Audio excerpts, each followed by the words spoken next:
I've fished and known about this lake for well over 10 years. It's somewhere that just by chance I really was fishing, because I was fishing local after a certain target. And at the time, I wasn't fully aware really what was in here. It was quite a mystery. With the venue being how it is, you're just never sure what really is in here. I was doing the odd day session and doing nights elsewhere, sort of for my first target fish on that other venue.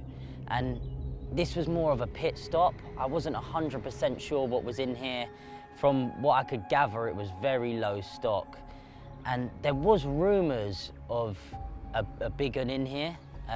Someone that I bumped into fishing elsewhere, he told me and my other friend, oh yeah, I've had a 40 pounder out of there. And he just would never show us the photos. It was a really strange moment, because we see him loads, you know what I mean? We was fishing the same lake as him at the time, but just didn't show us the pictures. So I was pit stopping on here, fishing elsewhere, and ended up catching my target on the other lake. I saw what I thought was a big carp in the water on here. Wasn't sure whether it was a black bag, because there's a lot of bags in this lake, but it turned out to be a carp. At the time, I couldn't really get much height and see really what it was, but I wasn't driving, so to get the bus and the train and stuff to a low stock venue where I'm pretty sure they're all commons bar a couple, with the mystery of maybe a big fish, it just didn't seem too appealing at the time. But after I caught my target from the other pond, we bumped into that guy again down the other lake I was fishing, and he actually showed me and my friend a photo of the carp. And I won't name the venue, but those that know will know. And you could tell by some of the background that it was definitely this lake. And I think it was just under 40 pound, a real nice carp, a very rare one, the only photo I had seen of that fish. And from then on, my friend had a go for it, and he caught it after maybe a couple of months, maybe, let's say. I'd done the photos. It was really nice because he'd done the photos of the other carp that I caught around the corner, and it was 40 pound 12 from memory.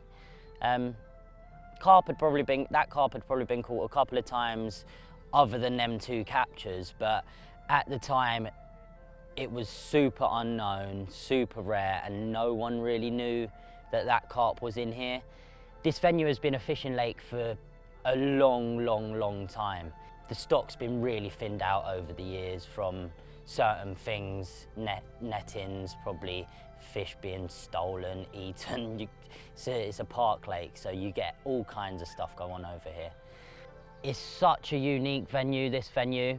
It's a beautiful lake in a proper horrible area.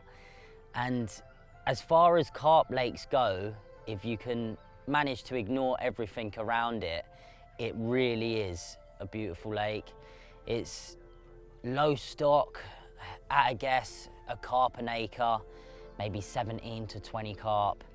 It's really all over the shop. You've got loads of little bays and islands, and it's such a really carpy lake, so to speak. And to have that fairly local is quite special. You usually find these like not in London, let's say that. With the average depths of 2 to 5 foot, it means that I could find the carp pretty easy a lot of the time. But in the warmer months, it also meant that the lake would get really weedy. The water quality is really good. It's crystal clear most of the time. There's lots of things you have to deal with, like the public and it being 24-hour access. It's a strange area as well. It's not the most comfortable. And there's also a lot of bird life with it being shallow, and you just would have to fish in certain ways to not attract the bird life when you're baiting, etc. It's days only, so that wrote off a lot of night sessions, and also it has a closed season, so you generally miss a lot of the spring. You'll go in sort of through into early spring, late winter, and then closed season overseas most of the spring and early summer. So you don't really have a big window to fish for the fish. It's as and when and what you can do to really get around it. And with it being so shallow, I thought that although the stock is really, really low, that there would be potential to fish this venue in the colder months, which that was my main target, to try and have a go throughout the late winter, early spring. Roll back to 2018, I thought that I'd give this venue a proper go, knowing that that carp was definitely in here. And I come for a walk around in the winter. I had just joined ESP at the time and had a nice little recce, and I was baiting a few spots and having a little go and a little look around, preparing for a proper do on here. I started by trickling in a little bit of sweet corn and crumb boilie, not going too over the top. I didn't want to attract all the birds, but also knowing it being low stock, I didn't want loads of bait sitting out there just rotting on the bottom. It's one of them venues at the time, it wasn't getting fished. I didn't think the big one had probably been caught for a couple of years since the previous capture of my friend Dan. And I just knew that I'd be able to prep an area and it'd be left alone. Little did I know that someone was going to turn up, with the lake being a fair size as well. He ended up fishing in the swim in, I think it was January. Or February. It was early in the year, and he was testing a couple of new rods that he had bought for the day and just cast a couple of rods out. Didn't have a clue that I was trickling some bait in, but ended up catching the big one. And them photos ended up circulating on Facebook and through a group of friends, and it was from then that that capture become known. And that's when people started fishing here a lot more. Things like that happen. I mean, if them photos didn't go up online, I'd have never known that that fish was caught from my swim. And I'm pretty sure the guy didn't even know that that carp was in here. So fair play, he had a great surprise that day. And that's just the risk that you take with bait in public venues, you know, is people can turn up and fish them without having an idea. So a lot of plan and preparation on places like this, they should be taken account for, and you should really think about the areas you're prepping. At the time, no one was fishing here, but like I say, you get randomers turn up and yeah, fair play. With the big one being caught, there's not really many backup fish in here. Maybe one 30-pound common, and the rest are probably double figures and 20-pound commons, and not something that I really would set my stall out for. So I left it that year, and I thought that I'll have a go the following summer and occupy myself elsewhere and return the following year. When I returned, the same thing. I baited for a little while. I was going out in a boat, checking my spots. I could see the carp were eating it. I felt pretty close. And I was building up and building up and building up my swim for a hit of fish and going to drop in on a good moon or something like that, and good bit of weather, and have a chance of really hitting the big one quick. Again, totally random. I'm pretty quiet. I keep my fishing to myself, and I don't really tell a lot of people what I'm up to. Someone had dropped into the swim where I'd baiting because they'd seen carp showing and whatnot. Theirs giving the game away, and they ended up having a hit of fish that morning. And it was just one of them that he didn't catch the common, that guy. He didn't have a clue that I was baiting it, but it just was another poke in the ribs. And I just thought, really, is that venue for me? You've got one big one, the rest aren't really anything that I'd scream and shout about. So I just ended up fishing elsewhere until now.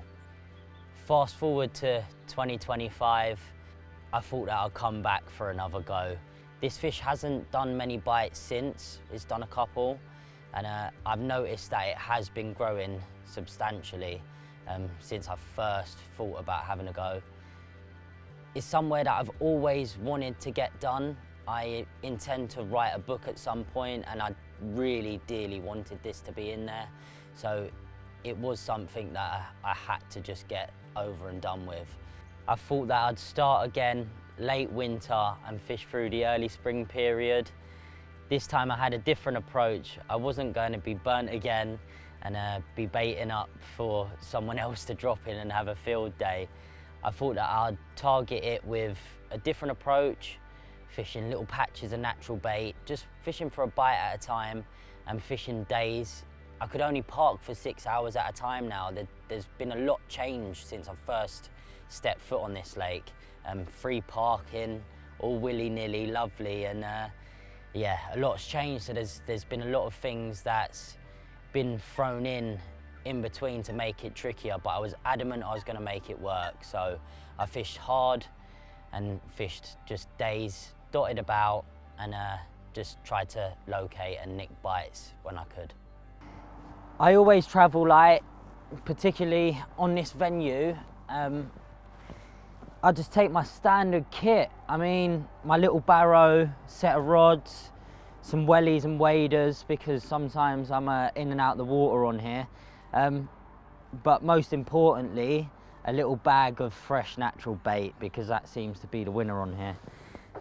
But in my barrow I got everything I could need for all different situations in my angling, and over the years I've really narrowed it down. Although it looks like I've got a lot of kit in here, the bed takes up a lot of space, but most of it isn't needed.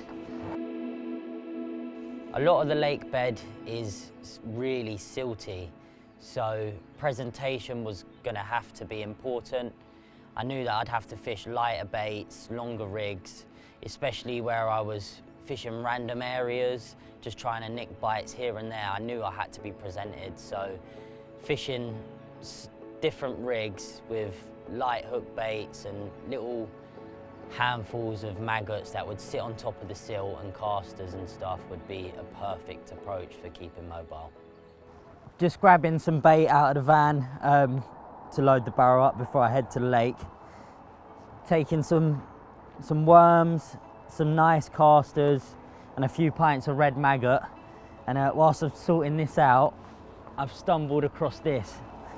As you can see, looks a little bit different to the other pint of casters I got in my hand. It's probably a couple of weeks old, and God forbid that explodes. I think even the smell of that in a fishing van wouldn't be very pleasant. So they're going to go in the bin before they cause World War III.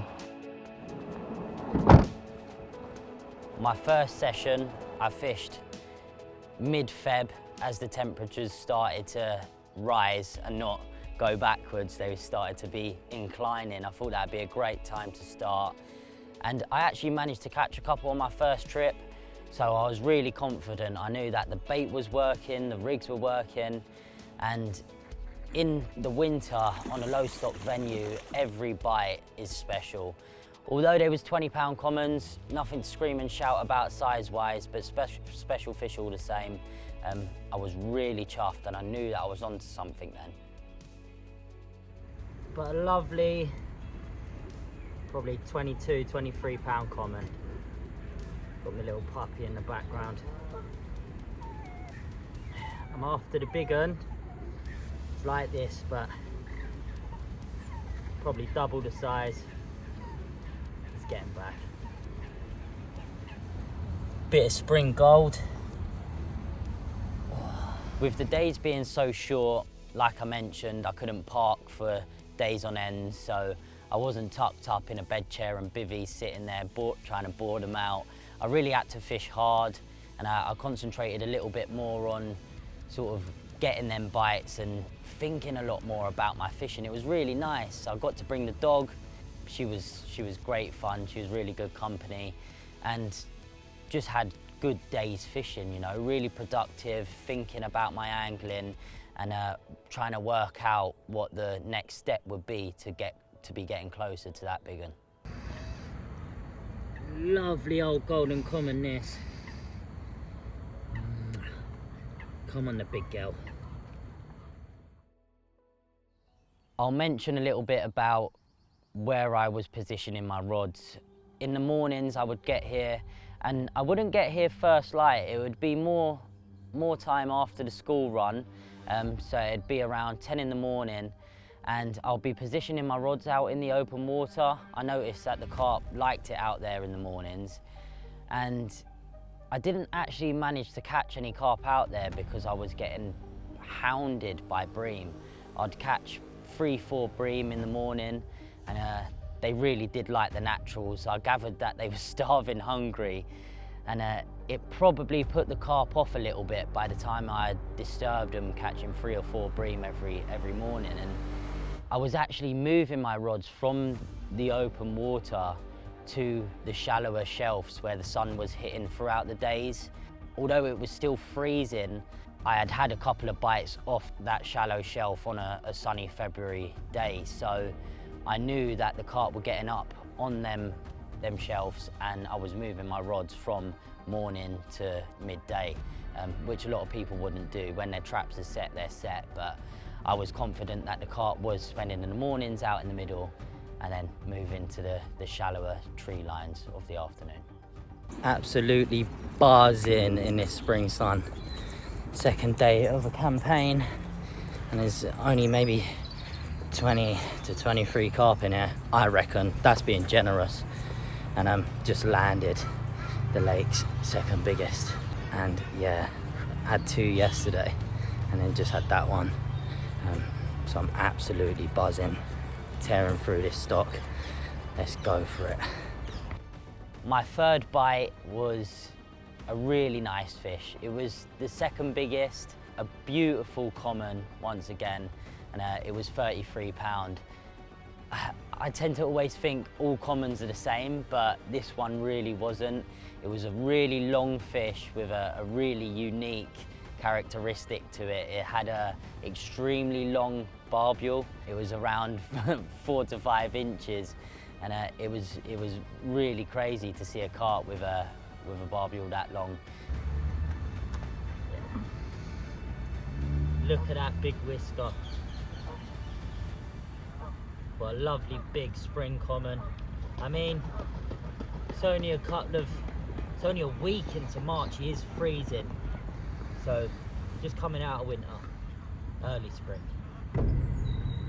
Come on, the big girl.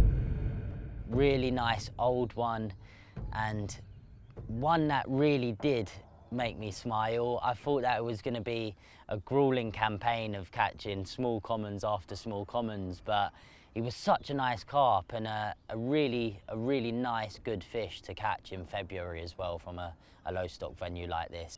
I'd done a few more sessions and managed to catch a couple more fish, and also the odd blank in between. It was never going to be as easy as I would have hoped. Maple, you the good luck charm? You are. I don't seem to catch when you're not with me. Did we catch one this morning? Yeah? Weren't the big girl though, was it? She's coming soon. She's coming soon. Male fish, definitely. Ooh. Get some pictures getting back. Oh, it's freezing.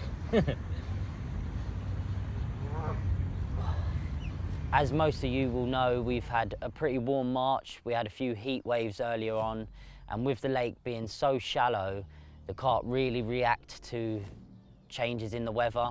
They started to get down in little bays and arms and stuff like that earlier on than I would have thought, which meant I had to move around a little bit more, and every bite was a step closer to the big one. And with every bite being special on this low stock venue, you just didn't know whether it was going to be a 15-pound common or a fish of a lifetime. So with me having to move about and keeping me on my toes, it was great fun.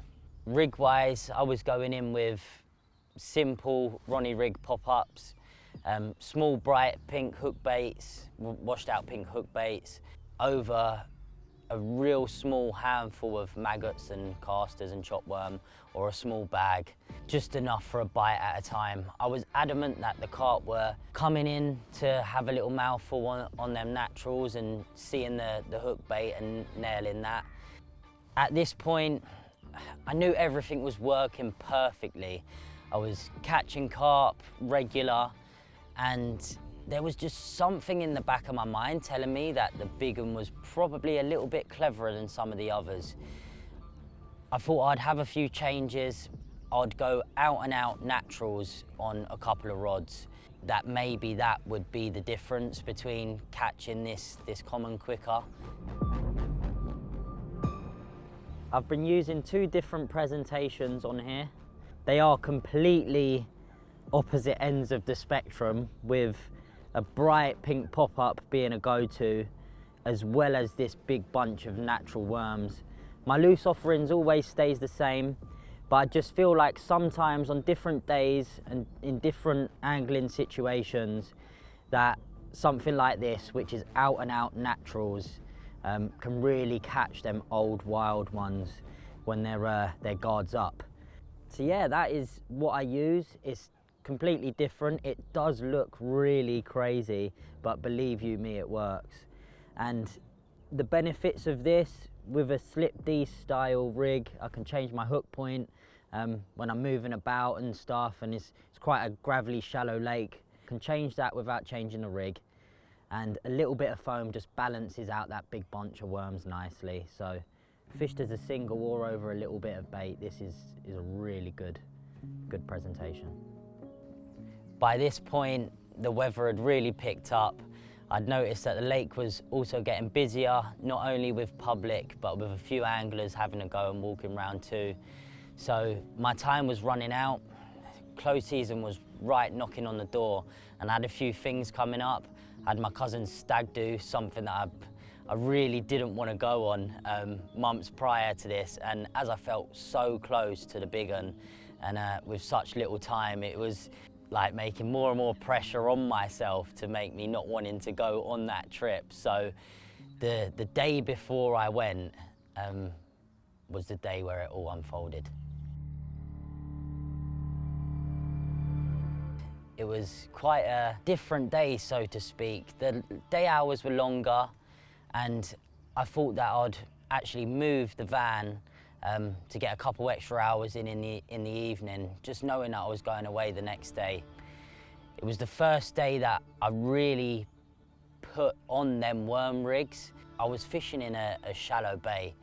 With it being warmer, the carp had just got in here, and it was the first day that they was down the arm, and they was feeding. They was in a feeding mood, and I had seen the big one about. This was by far the closest I had felt to the fish throughout the campaign. I'm fishing down a shallow dead-end arm. The carp were coming in and out of the bay all day, and I knew I had a great chance. She had been in and around the rods. I had lovely, inconspicuous, natural rigs on, nothing that would scare any carp away. And it was one of them where I was just waiting for the evening. Evening time was when I was getting most of my bites. It seemed when the carp would be feeding the most. And it come down to that last hour. With the worm rigs on, I must mention that I just had something in my head. With the light levels dropping, and I'd been out in the boat and seen a huge eel, I said to my mate who was with me, like, I just had a feeling that there was going to be a bite from an eel at some point. The biggest eel I'd ever seen. And I was just sat there, sitting just how I'm sitting now, and I heard a couple of clicks on one of the rods. So I looked down at the rods, and I thought, that's a bit strange. Could see the middle rod. I was fishing 3 rods. I could see that the middle rod was just tightening up and dropping back ever so slightly. So I walked down to the rod, all calm, wound down, and I saw a little patch of fizz. And there was a bit of resistance on the rod. I could feel it. And I just turned around and I said, it's that bloody eel. Although I'd seen the eel like a few years prior, I just like, I've got that bloody eel. I just had it in my head that I was gonna catch this eel, or I had an eel on. So I could feel a bit of resistance. It was a bit weird, and just gently bringing in what I thought was an eel. The carp had gone out of my mind at this point. There wasn't much fighting, and I'd got the rod within 20 yards, 15 yards of the bank, and up come my leader out of the water. I thought, what's that?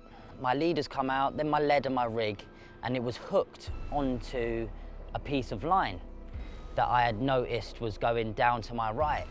And then all of a sudden I had realised that the other rod had gone through that rod. So I put that rod down, opened the bail arm, and picked up the left-hand rod that I realised was the one that had the fish attached to. Still not thinking that there could be a carp on the end at this point. I just picked up the rod and ever so gently was playing this fish. It had actually swung it into my near side margin. There was a bush down to my right, about 15 yards out. With it being so shallow, it was a flat, calm spring evening, and there wasn't a ripple at all, must I add, on the surface. So I also was pretty sure that whatever I was attached to wasn't a carp. It was only a couple of feet deep, so I was pretty sure that if I did catch a carp, I'd probably see the bite before I had the bite, so to speak. And I've picked up the rod, I've wound down, I've noticed that the line's going down to my right near the bush, and I've just gently brought this fish out to in front of me within 10 yards, and in the silvery water, my leader's come out of the water, and then this huge head has just appeared. No net set up at this point. I was with my friend G. I've turned around, I've literally gone like that. I've gone, oh my God, he's gone, it's the big one. I screamed at him, I said, get the effing, oh, I can't say that, can I? Yeah. Get the effing net, and he's panicked. He set the net up, and I was wearing my wellies, and I've literally just walked out to the big one. She's come up, literally just lied on the side, and it was just that, what I see there.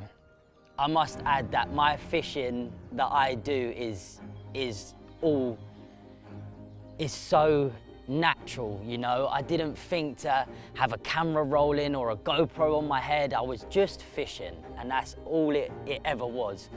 And that head just coming out of that silver water, it was just a sight that I will never forget. It was just, yeah, it makes my legs go to jelly just thinking about it. But I ran out and netted her. There was no carp that was going to have a head that size and shoulders that big in here. It was only ever going to be one carp. What's just happened? What has just happened? I can't believe it. Been a short campaign, obviously. Close season is literally knocking on the door, and with some nice weather this year we've been blessed, and with it being so shallow, man, they was awake early. Angry. I'll be honest. The light was fading, so I knew I didn't have long, and just needed to get my energy back. At this point, I think I just didn't know what was going on. I just didn't expect that big carp to pop up at that point, and it was such a buzz. I think everything aligned perfectly to that moment, and it was just meant to be that day. Well, I'm blown away. Fading light, let her rest for half hour. 48 pounds. Jesus Christ almighty.